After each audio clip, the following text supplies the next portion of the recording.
It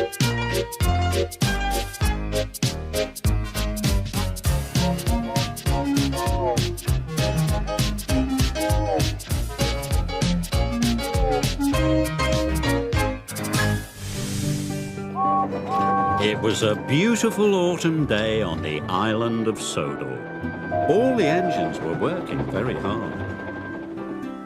The Fat Controller came to Tidmouth Sheds. He had exciting news. Gordon is to take the new mayor of Sodor on a special tour of the island, he announced. Gordon was thrilled, but then he had a thought. Who will take the express, sir? He asked. The other engines were excited.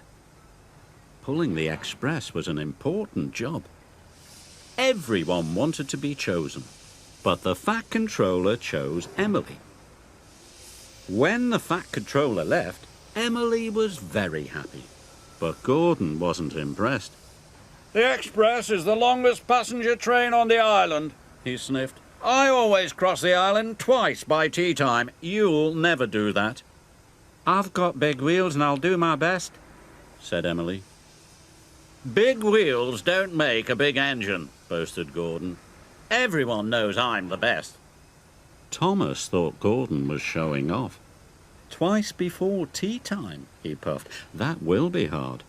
But Emily wasn't listening to Thomas. I'm going to be as good as Gordon, she said eagerly, and she steamed away as fast as she could.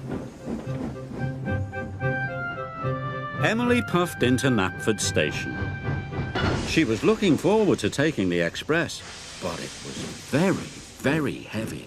Busman, Buffett, she gasped as she slowly pulled out of the station, but she pulled away too soon and left the brake coach behind. Emily puffed with all her might. She was determined to be fast.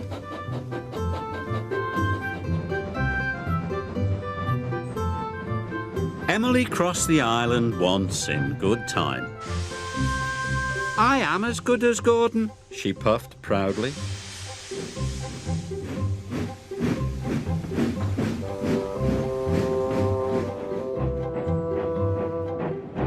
Emily had to wait for Edward at the crossing. Edward went as fast as he could, but it wasn't fast enough for Emily. Hurry up, slow coach, she cried, or you will make me late. Edward felt sad, but Emily just steamed on.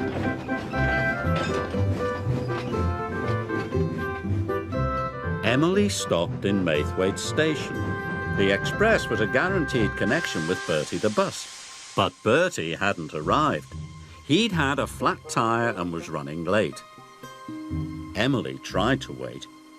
She counted to 10 twice, but she felt as if her boiler would burst. I'm going to be the slowest engine on Sodor, she cried, and it's not my fault.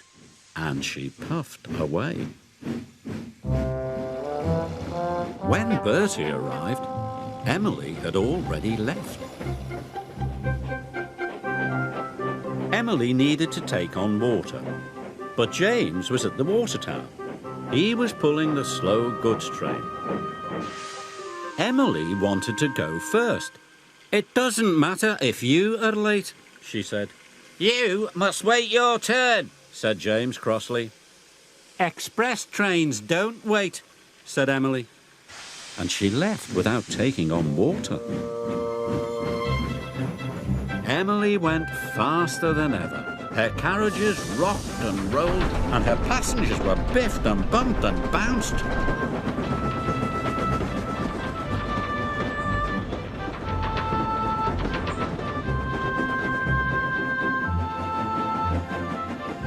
Finally, Emily could see Brendam Docks up ahead. Twice before tea time, she puffed happily. I am as good as Gordon. Then there was trouble. Emily slowed down. What's happening to me? She cried. She went slower and slower. Emily had run out of water. She huffed and puffed, but she had no steam left. Finally, Emily came to a complete stop.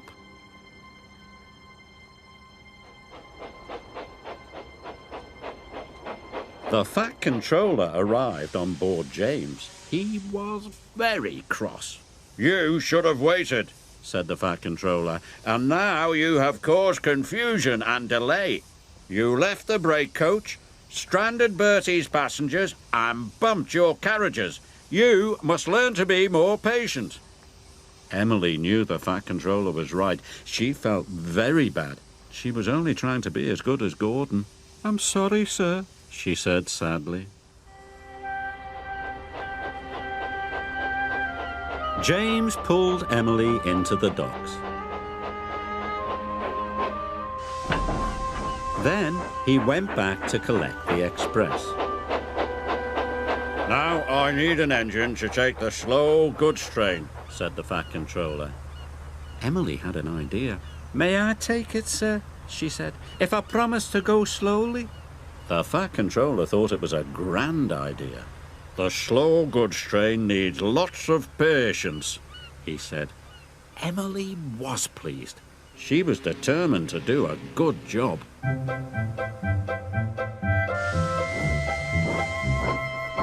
So after she took on water and lots of coal, Emily buffered up to the slow goods train.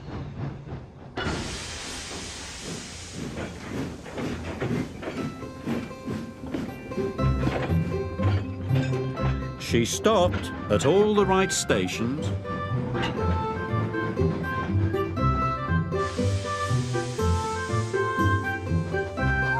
and she let all the other engines go first. She stopped at a signal. Thomas was waiting there. "I am learning patience," Emily puffed. "But if only I could learn it faster," she cried. Thomas had to laugh.